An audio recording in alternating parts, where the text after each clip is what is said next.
अस्सलामु अलैकुम रहमतुल्लाहि व बरकातुहू अल्हम्दुलिल्लाह वस्सलातु वस्सलामु अला रसूलिल्लाह अम्मा बाद औज़ु बिल्लाहि मिनश शैतानिर रजीम बिस्मिल्लाहिर रहमानिर रहीम क़द अफ़लहल मुमिनून अल्लज़ीना हुम फ़ी सलातिहिम ख़ाशिऊन। तहक़ीक़ कामयाब हो गए वो मोमिन जो अपनी नमाज़ों में खुशू और खुज़ू रखते हैं। आज हम अक्सर और बेशतर ये देखते हैं और अहबाब की ये शिकायत सुनने को मिलती है कि नमाज़ें तो हम पढ़ते हैं लेकिन हम नमाज़ों में मुतवज्जे नहीं रह सकते, हमारी नमाज़ें खुशू खुज़ू वाली नहीं है। तो आइए आप ये 4 या 5 चीज़ें मैं आपके सामने रखता हूँ, अगर आप ये अपने जहन में रखें और इन पे तवज्जो के साथ और पूरी दिलजमी के साथ अगर आप अमल करेंगे तो यकीनन आपकी नमाज में खुशू खुज़ू होगा और आपको खुद महसूस होगा कि आपकी नमाज वाक़अतन ही वो नमाज है इसमें आप अल्लाह से बातें कर रहे हैं। सबसे पहले नंबर पे आपने जब नमाज का टाइम हो तो अपने जहन में, अपने दिमाग में नमाज के टाइम को महफूज कीजिए। नमाज फजर है तो रात को ये फिक्र करके सोइए कि मैंने सुबह नमाज के वक़्त में उठना है, मैंने सुबह नमाज जमात के साथ पढ़नी है। अलार्म लगा के सोइए, अपने गिरदो नवा के अंदर जो अब आप नमाज पढ़ते हैं उन्हें कह के सोइए क्या मुझे उठा दीजिए। नमाज ज़ोहर है तो वक़्त का खुसूसी ख्याल रखिए। इसी तरह से नमाज असर, नमाज मगरिब, नमाज इशा है, आप नमाजों के औकात की अच्छी तरह से खबर रखें और इनकी अहमियत को अपने दिल के अंदर उजागर करें।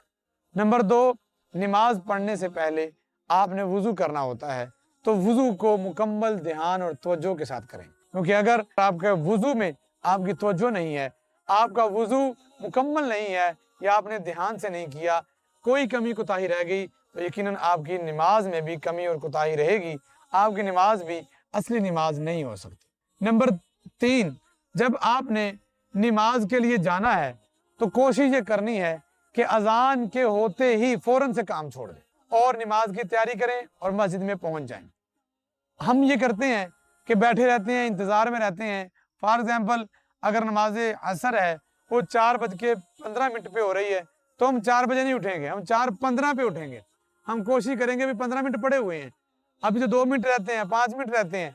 फिर हम क्या करते हैं, तेज़ी के साथ वहाँ पहुँचते हैं, जल्दी से वुज़ू करते हैं, वुज़ू करने के बाद फ़ौरन से नमाज में खड़े हो जाते हैं। इसकी वजह से अभी हमारा जहन, अभी हमारी रूह, अभी हमारे ख्यालात और हमारे अफ़कार और सोच वो कारोबार में, अपने दोस्तों में, अपनी मीटिंग में, अपनी बैठक में बैठी होती है।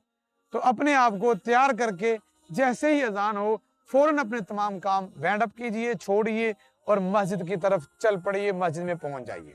नंबर 4, मस्जिद में पहुँच कर कभी भी आप फजूल ना बातें करें, ना खड़े हों। जैसे ही आप मस्जिद में पहुँच जाते हैं तो नमाज से पहले कोशिश करें 2 रकत ज़रूर पढ़ लें। आप वो तहियतुल मस्जिद पढ़ लें, तहियतुल वुज़ू पढ़ लें या कोई और सुनते हैं नमाज की तो 2 रकात आप लाजमी तौर पे पढ़िए। जब आप 2 रकतें पढ़ेंगे तो यकीनन आपका कुछ ना कुछ दिल मस्जिद में लग जाएगा, आपकी तवज्जो कुछ ना कुछ मस्जिद में हो जाएगी। अगर हम ये करेंगे कि आए भी टाइम पे या थोड़ा सा टाइम से पहले आ गए तो फिर आगे बातें शुरू कर दी, अपना मोबाइल इस्तेमाल करना शुरू कर दिया तो हमारा ज़हन फिर बढ़ जाएगा, हमारी तवज्जो फिर बढ़ जाएगी उन बातों के अंदर। नमाज पढ़ेंगे तो वही बातें हमारे दिमाग में चल रही होंगी।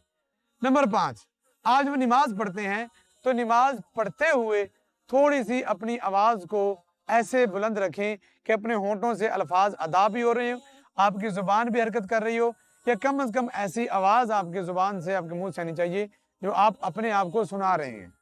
6 नंबर पे और आखिरी बात यह है, आप नमाज का तर्जमा याद कीजिए, नमाज की मुख्तलिफ दुआएं याद कीजिए, हर नमाज में मुख्तलिफ दुआएं पढ़िए और तर्जमे पे गौर कीजिए।